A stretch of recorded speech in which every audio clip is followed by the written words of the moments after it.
여러분 안녕하세요.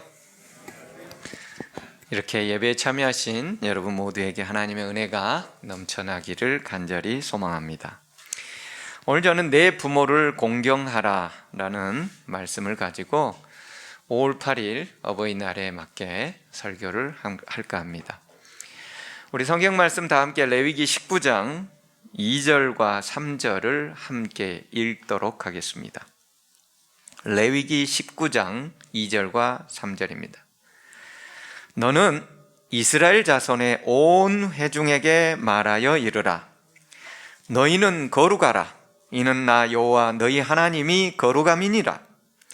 너희 각 사람은 부모를 경외하고 나의 안식일을 지키라. 나는 너희의 하나님 여호와니라. 여러분, 다윗과 골리앗의 싸움이라는 말을 많이 들어보셨죠? 말콤 글래드웰이라는 작가는 다윗과 골리앗, 거인을 이기는 기술이라는 책을 썼습니다.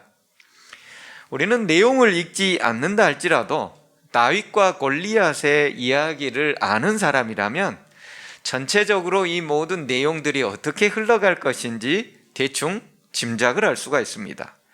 작은 약자가 어떻게 강한 강자를 극복할 수 있을 것인가?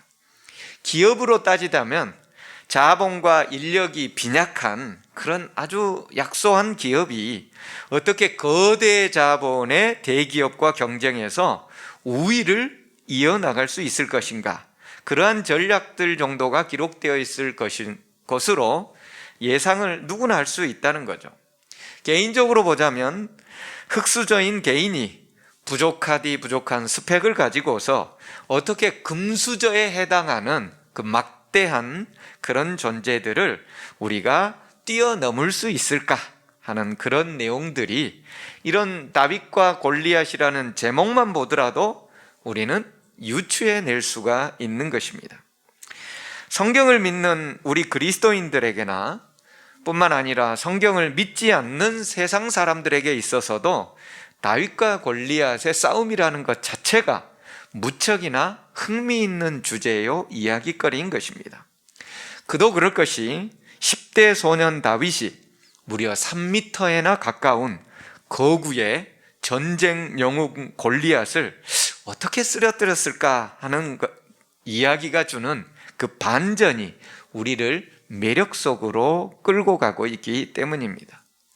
우리는 종종 이런 뉴스를 보게 됩니다. 누명승 가정부는 어떻게 싱가포르 백만장자와 싸워 이겼을까? 이것의 소제목을 우리는 금방 유추해 볼 수 있어요. 소제목이 뭘까요? 싱가포르판 다윗과 골리앗 싸움. 여러분, 이게 우리들이 쉽게 볼 수 있는, 신문에서 볼 수 있는 내용이에요. 억만장자의 집에 들어가서 가정부로 있었던 여인이 모함을 받게 되고 그 모함을 여러 가지 증거들을 통해서 처음엔 졌지만 나중에 이기게 된다는 내용을 가지고 있는데요. 여러 가지 거 생각할 것 없이 싱가포르판 다윗과 골리앗의 싸움에서 그 여인이, 다윗이 이겼다는 내용인 것입니다. 북한과 미국의 대결을 두고서 여러분들이 검색을 해본다면 많은 뉴스가 현대판 다윗과 골리앗의 싸움으로 바라보고 있다는 것입니다. 군사력, 경제력, 외교력, 그 다음에 인력, 모든 면에 있어서 절대 약세인 북한이 세계 최고의 강대국 미국을 상대로 어제도 오늘도 큰 소리를 뻥뻥 치고 있다는 것이죠. 우리한테 잘못 보이면 100만 배로 갚을 줄 알아. 이렇게 아직도 북한은 얘기하고 있는 모습 속에서 세상 사람들은, 또 기자들은, 역사가들은, 학자들은 현대판 다윗과 골리앗의 싸움이라고 얘기한다는 것입니다. 개인과 개인, 기업과 기업, 나라와 나라의 분쟁과 싸움에 있어서 말도 안 되는 상대적 전적 상황들을 두고서 사람들은 현대판 다윗과 골리앗 싸움이라고 얘기하고, 이런 다윗과 골리앗의 이야기는 우리 모두에게 굉장히 흥미로운 주제이기도 합니다. 그렇다면 다윗과 골리앗은 어떻게 우리에게 이렇게 잘 알려지게 되었을까요? 우리는 성경을 읽는 사람이기 때문에 너무나도 쉽게 그냥 아는 것입니다. 근데 곰곰이 생각해 보면 다윗과 골리앗은 지금으로부터 몇 년 전 사람이에요? 거의 3,000년 전 사람입니다. 어떻게 3,000년 전 사람이 오늘 우리의 입에, 신문의 기사에, 성경을 심지어 모르는 사람들의 입에서도 너무나도 쉽게 다윗과 골리앗이 넘나들고 있냐고요. 여러분은 단순히 3,000년을 떠나서 100년 전에 내 직접적인 조상의 이름과 그분이 어떤 일을 했는지 알고 계십니까? 네, 우리는 3,000년은 고사하고, 그리고 저 이방 나라 이스라엘은 고사하고, 우리 민족, 아니 내 직계 조상의 100년 전의 조상의 이름과 했던 일 아무도 모르는 것입니다. 그럼에도 불구하고 저 이방 이스라엘 나라에서 무려 3,000년 전에 있었던 그 일들을 우리는 어떻게 이렇게 오늘날 현대에 잘 알고 있는 것일까? 심지어 다윗이 이스라엘의 위대한 왕인지 전혀 모르는 사람도 다윗과 골리앗의 싸움쯤은 알고 있다니 말이죠. 그러고 보면 다윗은 골리앗이라는 인물과는 불가분의 관계인 것처럼 느껴집니다.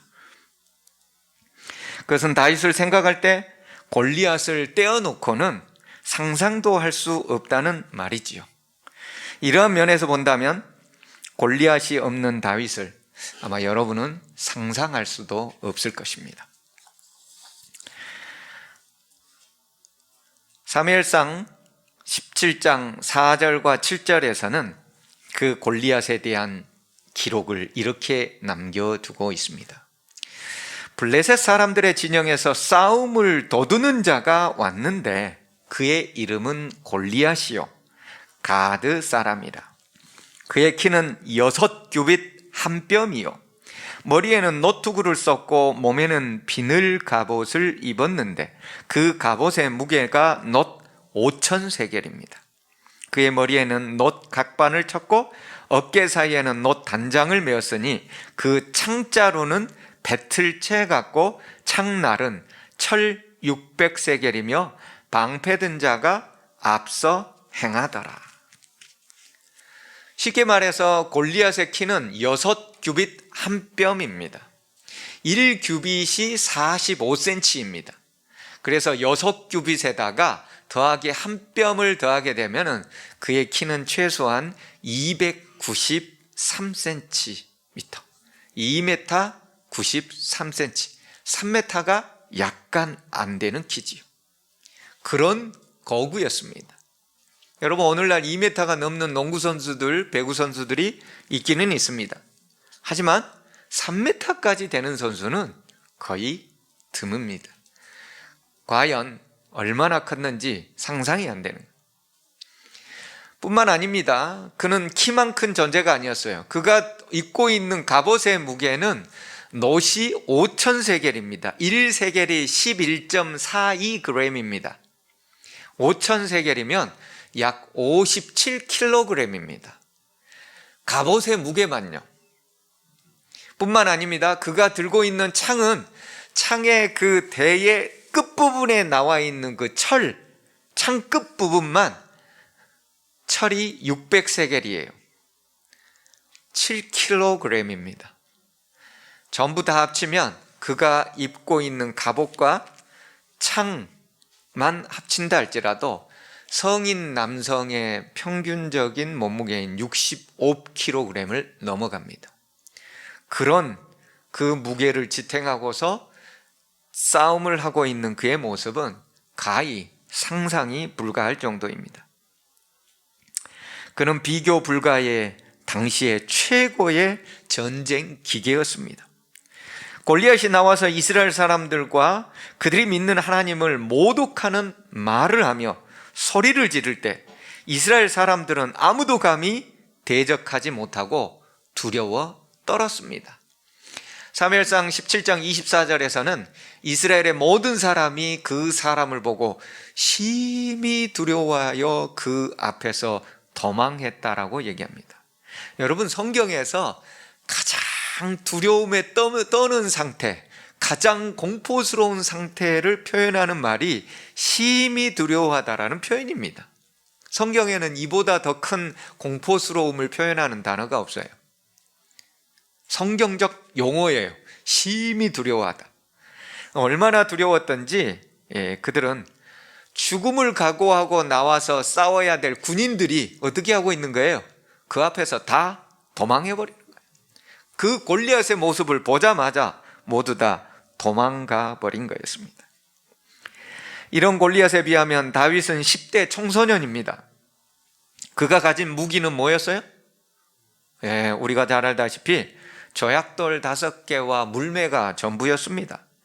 다윗이 골리앗이 하나님과 하나님의 군대를 모욕하는 소리를 듣고 그의 마음 가운데 의분이 차올랐습니다. 그리고 이 할례 받지 못한 자가 하나님을 모욕한다고 하면서 자신이 나가서 당장 그 골리앗의 목을 베고 하나님을 더 이상 모욕하지 못하게 만들겠노라고 말을 했습니다. 다윗이 직접 나가서 골리앗과 1대1로 싸우겠다고 하자 누가 말려요? 옆에 있던 형들이 먼저 말린 거예요. 얘야, 전쟁이 무슨 장난인 줄 아느냐? 전쟁이 네 호기심이나 채우며 구경거리인 줄 아느냐? 하면서 마구 야단을 치면서 말렸습니다. 둘째, 그 사실을 알게 되었던 사울의 부하들도 장군들도 말렸습니다. 어린 소년이 용기는 가상하다마는 골리앗과는 너는 비교 불가다. 세 번째, 그 보고를 들은 최종 사울 왕도 다윗을 말렸습니다. 골리앗이 하나님을 모욕하며 우리 이스라엘을 능욕하고 견디기 힘들지만 골리앗의 모습만으로도 우리 군대는 두려워 떨다가 다 도망가는 시국이다. 비록 우리 군인들이 도망하는 어려움에 처해 있다 할지라도 그렇다고 골리앗 앞에 너를 내놓는 것은 이것은 아닌 것 같다라고 얘기하며 사울 왕도 말렸습니다. 최첨단 무기를 지닌 장수 골리앗 앞에 석기시대 무기를 들고 싸우겠다는 다윗의 용기는 너무나도 무모해 보였기 때문입니다. 불을 보듯 뻔한 싸움, 거인과 소년의 싸움에서 이길 자는 다 정해져 있다고 블레셋 사람도 이스라엘 사람도 그리고 이새의 아들이었던 다윗의 형들까지도 모두 다 그렇게 생각했습니다. 만약 여러분이 3000년 전 그 엘라 골짜기의 전쟁터에 있어서 다윗과 소년 다윗과 그 다음에 3m에 이르는 거구 골리앗 그리고 온몸에 갑옷을 입고 어마어마한 창을 들고 있는 그 두 사람의 모습을 비교하여 본다면 누가 과연 승리할 거라고 여러분은 내기를 하겠습니까? 여러분의 눈에 보이기에, 여러분의 경험적 판단에서 최첨단 무기와 힘과 능력을 가진 장수 골리앗이 이길까요? 아니면 석기시대 돌팔매가 전부인 어린 소년 다윗이 이길까요? 그런데 우리는 내용을 다 알고 있죠. 모두의 예상을 깨고 승리한 사람은 장수 골리앗이 아닌 바로 소년 다윗이었습니다. 모든 일을 깜짝 놀라게 했던 이 역사적 승리로 인해 블레셋은 바로 두려워 떨며 퇴각하게 되지요. 왜요? 골리앗과 같은 엄청난 장수를 이스라엘에서는 소년이 무찌르고 해결할 수 있다는 것을 보고 사기가 떨어져 도망하는 블레셋 사람들을 사기가 충천해진 이스라엘 군사들이 쫓아가서 다 멸하고 승리를 얻게 되었습니다. 다윗의 승리는 한 개인의 승리를 넘어 이스라엘 나라의 승리였죠. 다윗은 그 한 번의 싸움으로 나라를 구한 구국의 영웅이 되었습니다.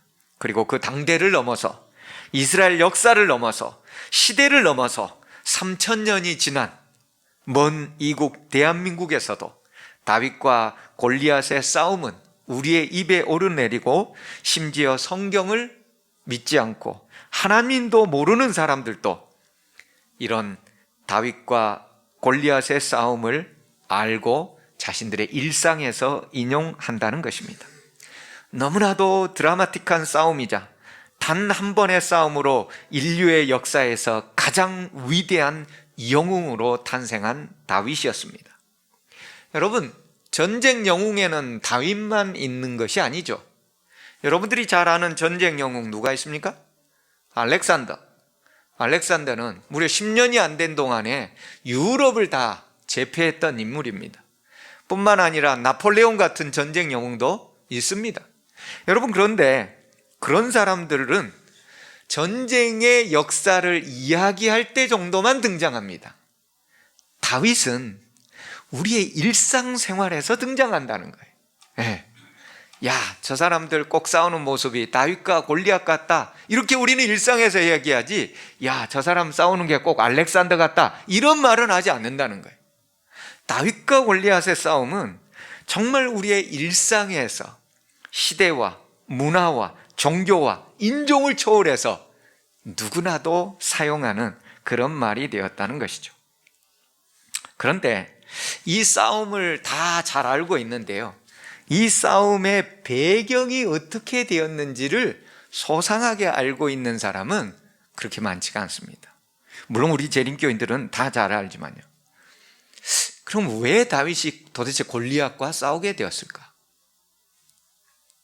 여러분, 왜 다윗은 골리앗과 싸우게 되었을까요? 다윗이 군인이었나요? 군인은 아니었던 것 같아요. 그러면 다윗은 싸움을 좋아하는 호전적인 사람이어서 싸웠을까요? 그것도 아니에요. 그러면 다윗의 집과 전쟁터가 엘라 골짜기가 가까워서 다윗은 싸우게 되었을까요? 이스라엘 지형입니다. 여기 보면은 예루살렘이 있고요, 예루살렘 밑에 약 10km 정도 떨어진 곳에 베들레헴이 있습니다. 다윗은 베들레헴 사람입니다. 그리고 여기서 쭉 직진해서 가면은, 직진할 수는 없겠죠, 저 따라서 가면은 여기가 바로 전쟁이 일어났던 엘라 골짜기입니다. 그래서 베들레헴에서 엘라 골짜기까지는 약 25km입니다.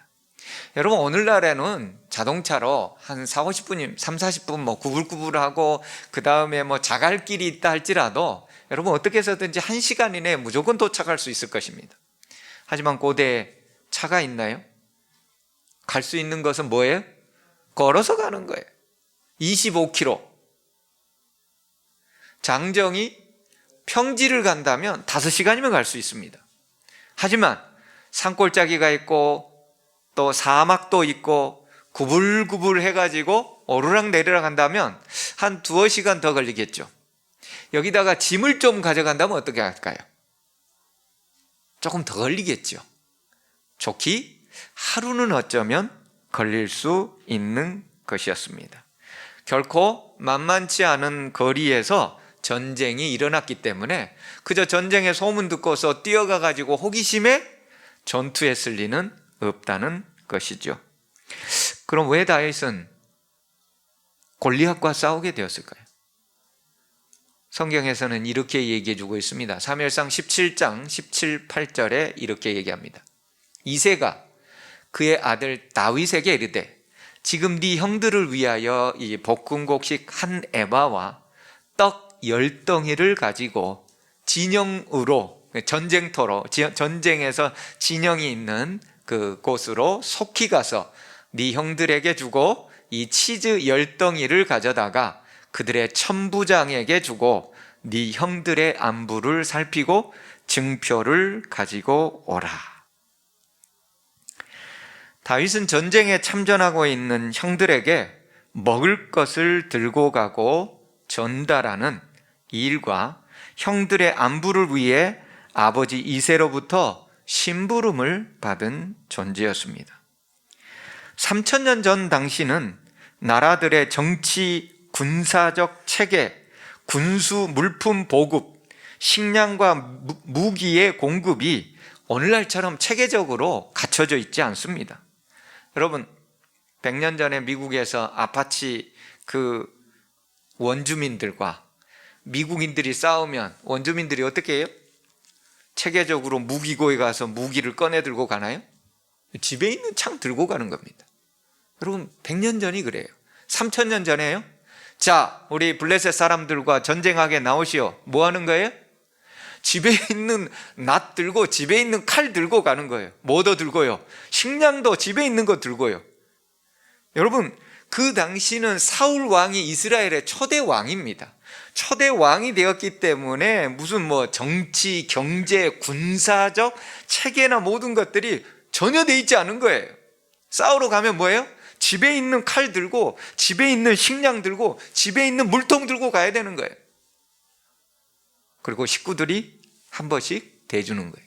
이 배경을 보면 무려 40일 동안이나 지금 전쟁터에 있는 것입니다.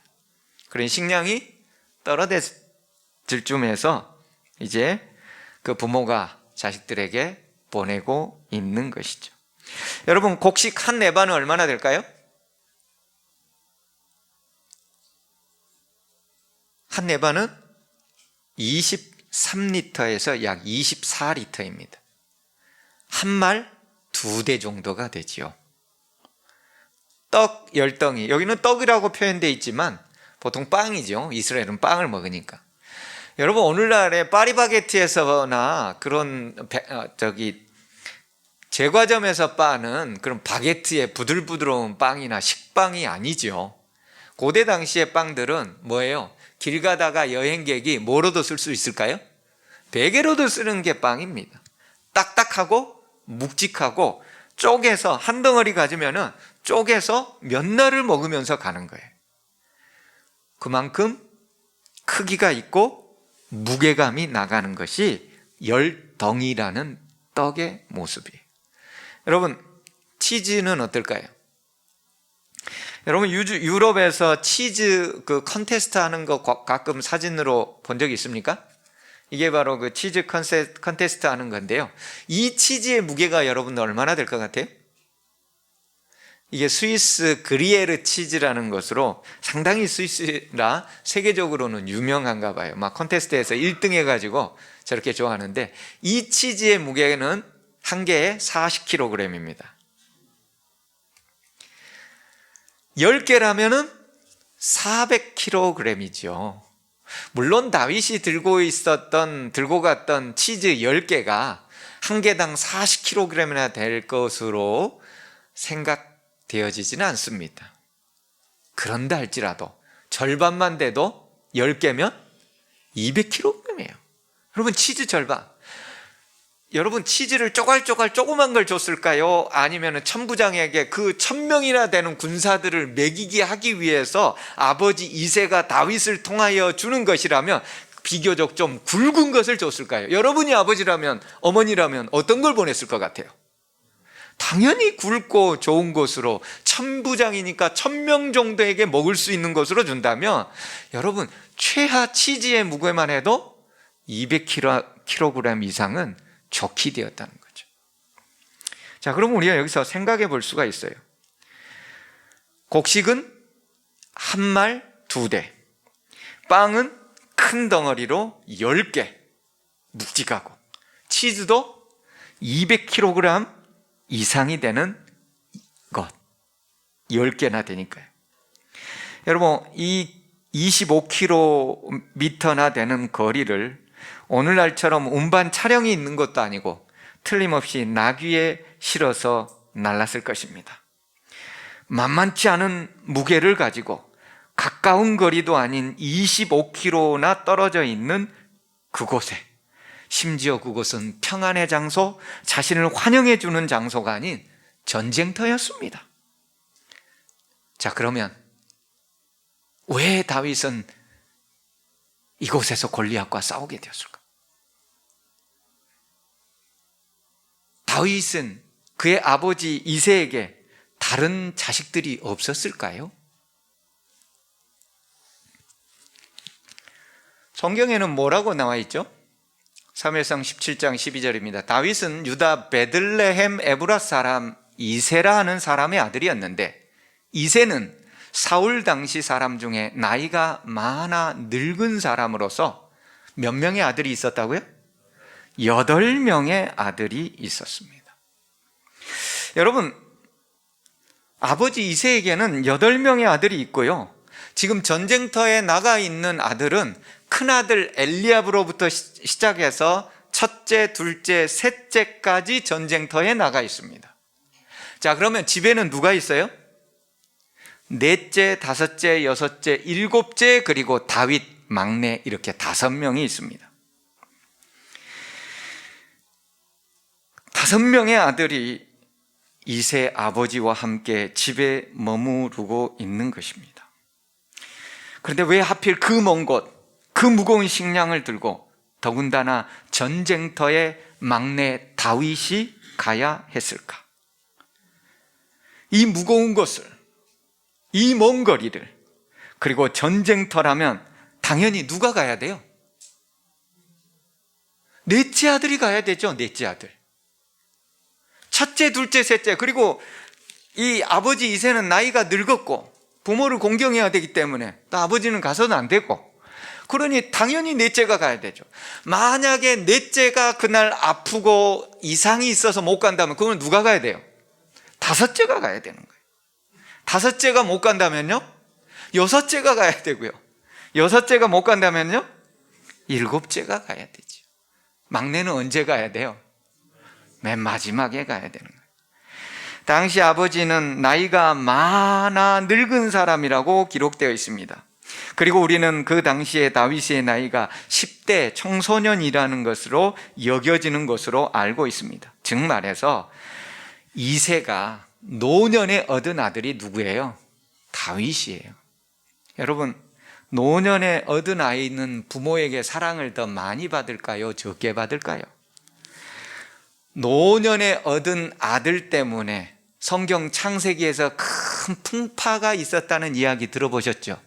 누구요? 야곱이 늙음하게 낳았던 요셉이 너무나 사랑하고 너무나 예뻐하다가 그 창세기의 후반부의 전체 풍파가 바로 요셉 때문에 일어나는, 늦지막하게 늙어서 낳았던 아들 때문에.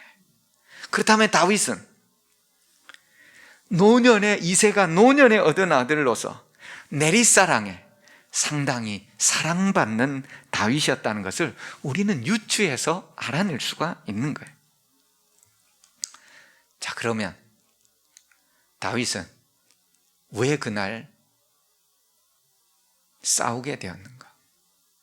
한마디로 다윗은 8아들 중에서 부모 말에 가장 순종하는 아들이었기 때문입니다. 여러분 집에서도 그런 일이 발생하지 않나요? 첫째나 둘째보다도 어쩌면 막내가 가장 나이가 어림에도 불구하고 심부름은 누가 다 해요? 첫째, 둘째 눈치 보고 있다가 셋째가 가는 경우가 많은 거예요. 다윗의 아버지 입장에서는 어떨까요? 굳이 막내 아들을 보냈어야 했을까요?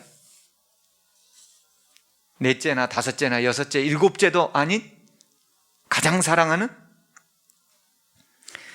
여러분 집안에서도 이렇게나 많은 5명의 자식이 있는데 굳이 막내를 보낸다면 그 이유는 무엇이었겠습니까? 아버지 이새는 알고 있었습니다. 누가 부모 말에 가장 잘 순종하는지. 넷째나 다섯째에게 말할 수도 있었고, 아니 이미 말을 꺼냈을지도 모릅니다. 하지만 다들 다른 핑계가 있었겠지요. 누구를 보내면 된다고요? 종들을 보내면 된다고요. 종들이 있는데 왜 굳이 내가 가야 되냐고요. 종들이 있잖아요. 이럴 때 쓰려고 데려다 놓은 게 뭐예요? 종이잖아요. 그런데 이 모든 것이 아버지는 알고 있는 거예요. 누가 가장 잘 순종하는 아들인지를.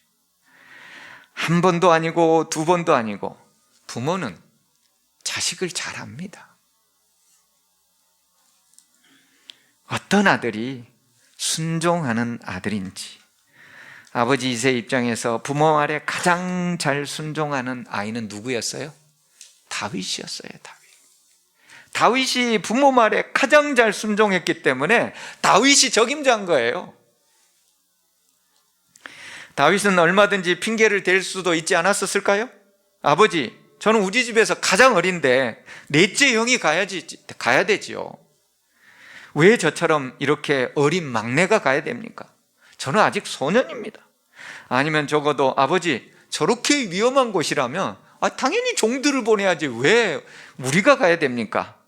위험하기 짝이 없는데 굳이 우리가 가서 그 위험을 자초해서 만약 사고라도 난다면 첫째 형, 둘째 형, 셋째 형도 없어지면, 저까지 없어지면, 루벤도 없어지고 시므온도 없어지고 요셉도 없어지고 베냐민까지 없어진다면, 아버지도 알잖아요, 그 이야기. 그러면서 얼마든지 설득할 수 있었습니다. 충분히 합리적인, 정황적인, 심지어 윤리적 타당성을 들어서 다윗은 설득할 능력도 여력도 충분했습니다. 하지만 다윗은 합리적, 정황적, 윤리적 그 타당성을 넘는 것이 있었습니다. 그것은 아버지 말씀에 순종하는 것이었습니다. 비교적 합리적이지 않다 할지라도, 아버지 말이 정황적으로 옳지 않다 할지라도, 아버지의 말씀이 우리 집안의 서열적 장유유서의 윤리적 타당성에 어긋난다 할지라도 그는 아버지의 말씀에 네, 아버지, 제가 다녀오겠습니다 라고 말하는 아들이었죠. 그날 아버지의 말씀에 다윗이 순종이 없었다면 오늘날 다윗과 골리앗의 위대한 이야기가 있을까요? 집에 가만히 있었으면 오늘 우리 이 시대에 3000년이 지나서 시대와 민족과 종족과 모든 것을 뛰어넘는 이 아름다운 다윗과 골리앗의 이야기는 아마 그날 아버지의 말씀에 순종하지 않았다면 없었을 것입니다. 그렇다면 그날 다윗이 가장 잘한 일이 있다면 뭐예요? 다윗이 그날 가장 잘한 일은 아버지께 순종하는 것이었습니다. 이런 역사적인 이야기, 나라를 구한 영웅의 이야기, 소년 다윗이 석기시대 무기로 최첨단 무기를 지닌 당대 최대 최고의 장수를 단 한 방에 쓰러뜨린 구국의 역사의 이야기의 모든 것의 시작은 그날 아버지 말씀에 순종하는 것으로부터 시작했습니다. 결국 골리앗과의 싸움에서 승리함으로 다윗은 이스라엘 모든 사람들이 사랑하는 존재가 되었고, 그로 인하여 그는 사울 왕의 계보도 사울 왕의 가문도 아니었음에도 불구하고 다음 때 베냐민 지파가 아닌 유다 지파 가운데 다윗이 왕이 되었고, 그리고 모든 이스라엘 백성들의 사랑을 받기에 부족함이 없는 왕이 되었습니다. 이스라엘 역사의 가장 위대한 왕으로 남아있는 다윗 왕의 첫걸음은 바로 아버지 말씀에 순종하는 것부터 시작했던 것입니다. 여러분, 우리는 오늘 레위기서를 공부하고 있습니다. 레위기의 주제는 거룩입니다. 하나님은 내가 거룩하니 너희도 거룩할지어다 라고 명령하십니다. 그리고 오늘 레위기 19장은 정결법에 있어서 너희가 어떻게 하면 거룩해지는가? 어떻게 하면 하나님 앞에서 진실로 거룩해지는가에 대한 본문의 첫 명령을 부모를 경외하라라고 명령하십니다. 내 부모를 경외하라. 그것은 하나님께서 우리가 일상 속에서의 거룩을 실천할 수 있는 첫 단추요, 첫 계명으로서 우리에게 주고 있는 것이죠. 십계명에서도 첫 번째부터 네 번째까지는 하나님과의 관계에 있어서 하나님 사랑이고, 그 다음에 다섯 번째부터 열 번째까지는 이웃과의 관계에서 이웃 사랑인데, 이웃사랑 관계에 있어서 첫 번째 계명이 뭐예요? 내 부모를 공경하라. 레위기서도 마찬가지고 출애굽의 10계명도 마찬가지고 이웃을 향한 첫 번째 걸음은 바로 내 부모를 공경하는 데부터 시작하고 그 부모 공경의 첫 걸음이 순종이고 그 순종을 통해서 우리는 오늘 거룩이라는 것을 경험하게 된다는 것입니다. 여러분, 레위기 전체가 거룩을 우리에게 명령합니다. 내가 거룩하니 너희도 거룩할지어다. 그 거룩의 첫걸음, 내 부모를 공경하고 내 부모님의 말씀에 순종하라고 오늘 우리에게 명령해 주고 있는 것입니다. 부모를 공경하지 않고서 우리는 진정한 그리스도인이 될 수가 없습니다. 부모의 말씀에 순종하지 않고서 우리는 진정한 거룩, 성화를 닮아갈 수도 없습니다. 비록 우리 부모가 때로는 서툴고 때로는 부족함이 있을 수 있습니다. 우리 눈에 보기에 우리 부모가 다른 부모에 비해서 뭔가 약할 수도 있습니다. 하지만 우리 부모는 우리를 이 땅에 존재케 한 분들입니다.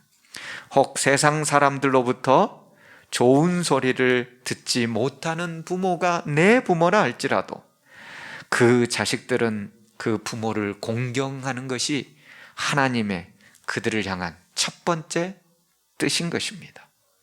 5월 8일 어버이날에만 잘 해드리는 것이 부모를 공경하는 것이 아닙니다. 우리는 일상생활 속에서 언제나 부모를 공경하는 우리 삼패 가족들이 되면 좋겠습니다.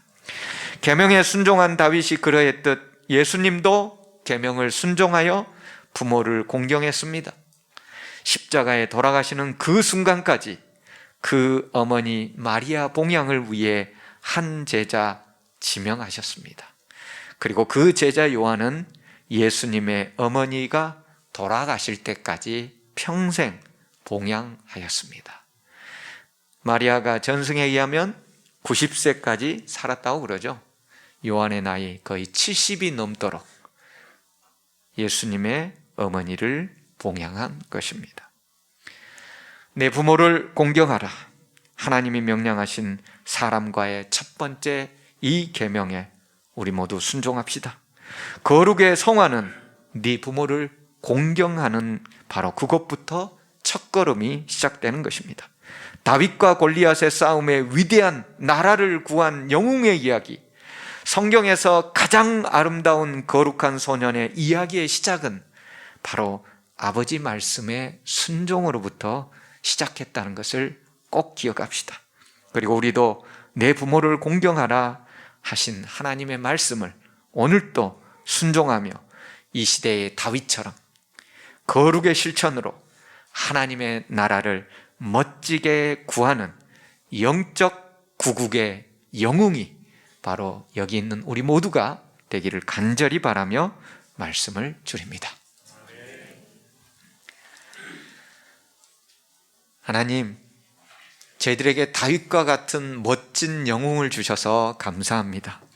주님, 다윗과 골리앗, 온 세상 사람들이 성경을 알든 모르든 인용하고 오늘도 우리들의 입가에 오르내리는 그 다윗이 그렇게 영웅이 될 수 있었던 첫걸음이 아버지의 말씀에 순종하는 것이었음을 기억하고, 주여, 우리도 주께서 명령하신 내 부모를 공경하라 라는 말씀에 순종하여 우리 부모님을 공경하고 그 말씀에 순종하는 자녀들이 되도록 도와주시옵소서.